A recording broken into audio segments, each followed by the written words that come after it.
guys, how you doing? Today I am going to be showing you how to replace a rear wiper blade on your Toyota.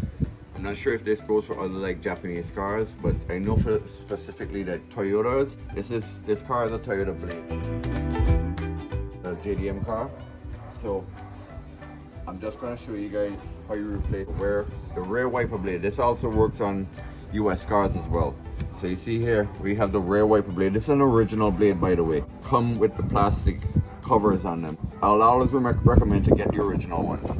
So here you're going to take the blade itself and turn it all the way around like that, and it comes right off. So if you look on the inside of it, it has an angle. It's like a half a moon shape. And when you're replacing it, you put this back on the inside here.